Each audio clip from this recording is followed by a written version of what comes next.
A while back, I did a Deathless run of Dark Souls 1, specifically the remastered version because it works a lot better on PC than Prepare to Die. This took the better part of a year and hundreds of attempts to pull off, but I am a way better player than when I started this run. Throughout all those attempts, I went through multiple weapons and builds. Sometimes I would grind for hours to get fully upgraded armor, as well as a maxed out weapon, but that just blowed the playtime of each attempt. The final run only took about 2.5 hours, way less than the time spent farming in a lot of early attempts. As for rules, besides the obvious no dying part, we also won't be using any item duplication exploits, and the only skip will be allowed is in the archives, since normally you have to die to Seath. Beyond that, any route, as well as quitting to main menu to reset enemy positions, or avoid dying to gravity, is perfectly legal. Now that the rules are out of the way, let's put together our character. We're going to be using the Gravelord's sword, so the warrior has the best initial stats, while the Master Key enables a lot more preparation before facing any of the run's major challenges. With that sorted, it's time to escape the asylum, quickly gathering our longsword, Estus flask, and killing everything between us and the asylum demon.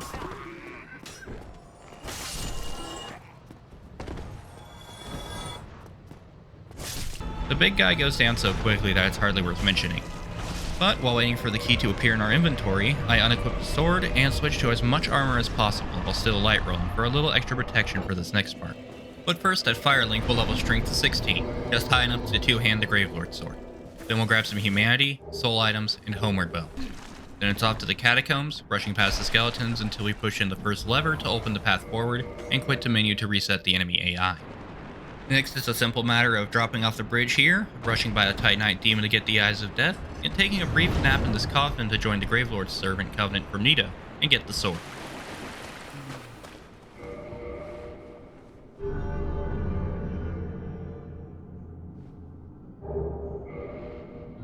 Now we could just homeward bone our way back to Firelink now, but if we go back to where we first landed after the drop, we can sneak the pinwheel and kill him for a ton of early souls and the Rite of Kindling.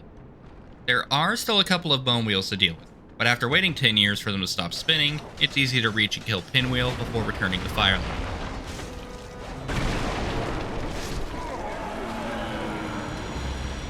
With the souls from Pinwheel and the items we gathered, we're able to get our strength to 24 and vitality to 16, enabling us to one-hand the Gravelord's sword if needed, and a little more health never hurts.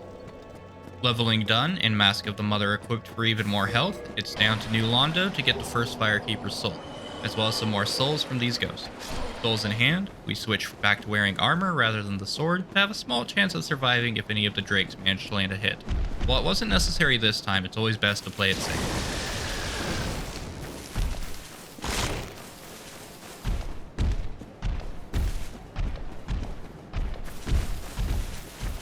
Now that the drakes are behind us, it's time to grab the Grass-Crest shield and murder this Black Knight for souls. After that, we make our way to Havel, taking a brief stop to grab the longbow on our way there.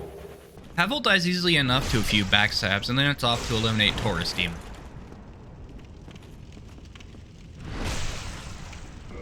We almost one-shot him before going to buy a bunch of arrows and some firebombs from the merchant, and grab the black firebombs in the bird. Then it's off to kill our first Titanite Demon. While fighting these guys is always a bit risky, by hiding at the base of the stairs you can trick the demon into mostly just using its lightning attack, before sprinting in to hit it once or twice. Do that enough times and the demon goes down, meaning we can upgrade our sword to +1 with his Titanite and head to rescue Lautrec. We'll also grab a second Firekeeper soul on the way. After freeing him, Lautrec promised us a reward, but I blink when asking for it and he's gone. Oh well, at least he left us a few humanity in the Fap Ring. Now that we've dealt with Lautrec's shenanigans, it's time to go murder Capra so we can get into the depths to grab the large ember so that we can upgrade the longbow to +10, which will save us quite a bit of time at a few points in the run. The Capra fight is a little bit sketchy as always. I managed to kill one of his dogs with a black firebomb, but he hits me with his swords. I panic a bit at that, managed to get to safety up here, killing his second dog. And afterwards, we all know he's a joke. I then grab the large ember, and I make my way to the female undead merchant to buy a shiny rock and a turd to give to Snuggly for more Demon Titanite. Next up is Asylum Demon 2.0. It's a long fight, but not a hard one. I even managed to proc Toxic on him, though with his massive health bar didn't do much. I then clear out the Black Knights for some extra souls, and ignore the dolls since I won't be touching the Painted World on this run. Lastly, I grab the Rusted Iron Ring for Blighttown. With everything we need from the Asylum in hand, I go to kill the Moonlight Butterfly after upgrading my sword to +2. Moonlight takes a while because it didn't want to land, but dies in a single rest when it does.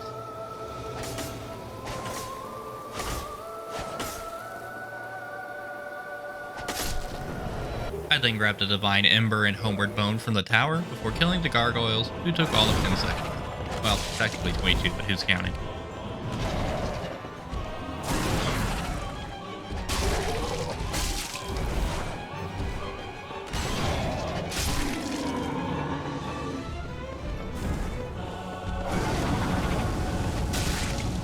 With that done, our first bell is rung and it's time to kill Quelaag. I play really sloppy throughout this fight, standing in this large explosion attack a couple of times, which nearly ends the run. But, with a little bit of patience and running away, I managed to bring her down and ring the second bell, opening the path to Sen's fortress. But, before we do that, let's knock Ceaseless down for another 20,000 souls, as well as the armor set that will carry us throughout most of the run. I seriously don't know what From was thinking, giving it this much resistance while weighing next to nothing. Anyways, back at Firelink, we trade some materials with Framped, then do some upgrading at Andre before returning to the Catacombs to get our next Demon Titanite. I used the longbow we grabbed earlier to kill the demon from a safe distance, before finally going to Sen. I quickly snipe most of the snakes and the first 2 Titanite demons down here to make sure we'll have enough material to level our sword up to +5 before ONS. After navigating through Sen's, we killed the bomb-throwing giant, and then the iron golem.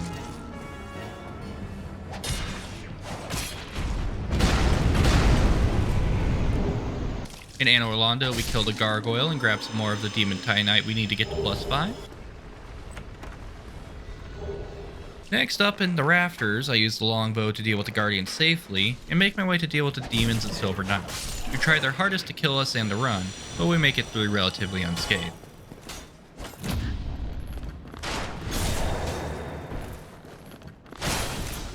Once in the main area of Anor Londo, I grab Havel's set for later, as well as the last 2 demon titanite we need. After upgrading at the bonfire, I grabbed the smithing boxes earlier. It's time to go fight ONS.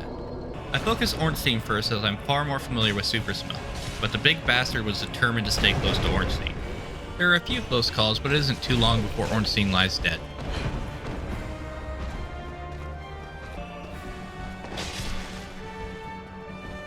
Now that he's alone, Smo goes down fairly quickly.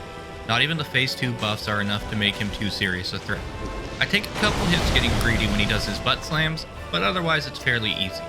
I even finish him off with the longbow as he's trying to do another one of those slams. Now that ONS are down, I say hi to Guinevere, before placing the Lord Vessel and visiting Andre to convert our occult club into a divine one for the Catacomb Giant. Oh yeah, I also grabbed that while getting Havel's set earlier. Next, it's off to the Demon Ruins, taking this drop here to avoid all of the Capra demons. Going this way, I have to kill the Centipede and Kirk before fighting the Asylum Demon 3.0, which dies as easily as its 2 siblings. Then it's time for the Demon Sentai pad. I mess up a few of my attacks, but it's not too long before he's dead, and we can make our way through Lost Izalith and its 8 million dragon asses. After the lava ocean, we kill the switch of Izalith and Kirk, who decided it would be a good idea to pester me again.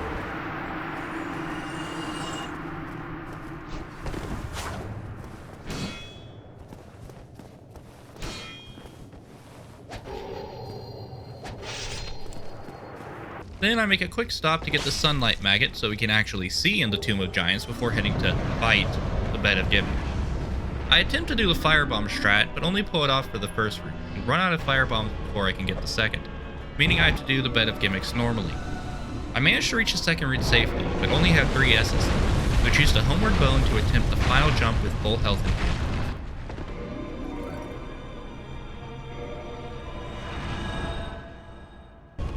The first try I take a few hits from the other, so I quit the main menu because I wasn't feeling confident. Luckily, however, on the next attempt I managed to make the drop down unharmed, kill the Bed of Gimmicks, and acquire our first Lord Soul.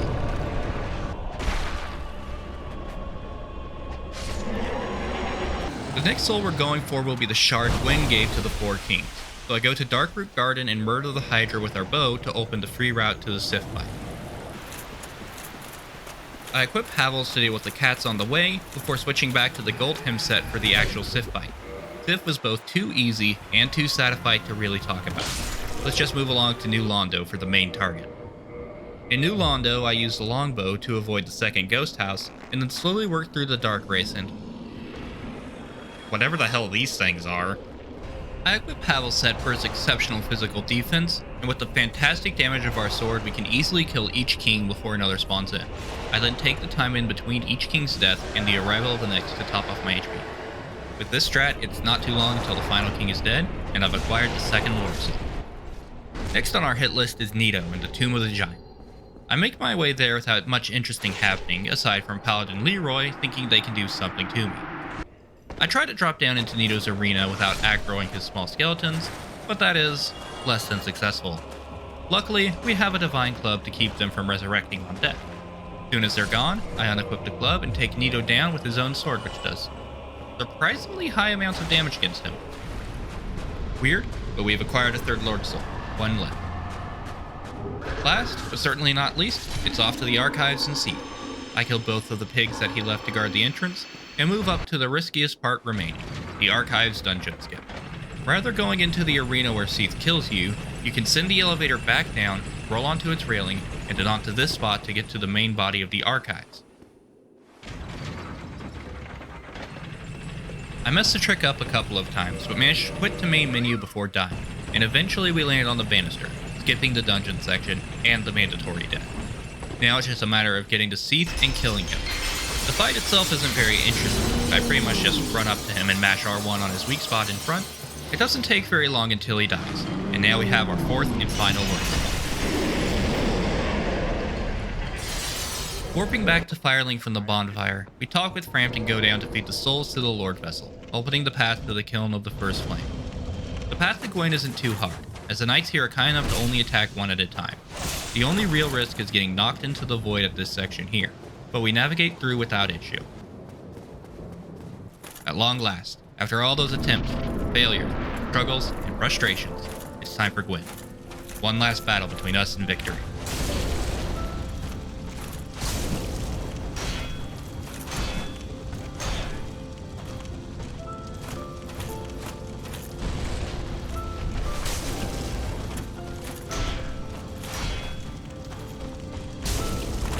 I first go with full Havels, assuming the extra defense would be worth it, but I nearly died due to the lack of mobility, and the fact that my parrying timing was just a little bit off against Gwyn. Those two things meant I was pretty much always out of stamina, so I chose to go to the menu and re-equip the gold line robes and a little bit of the elite knight set for poise.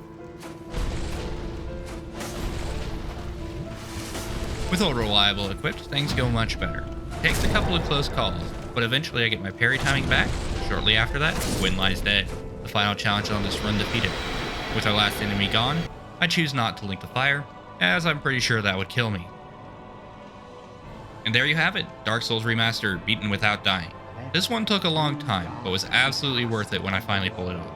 I hope you enjoyed the video, and if you did, please do the typical YouTube things, like, subscribe, something about a bell. And if you're interested in more content from me, I'm currently working on a Dark Souls 3 Deathless video, and I stream semi-frequently here on YouTube. Until next time.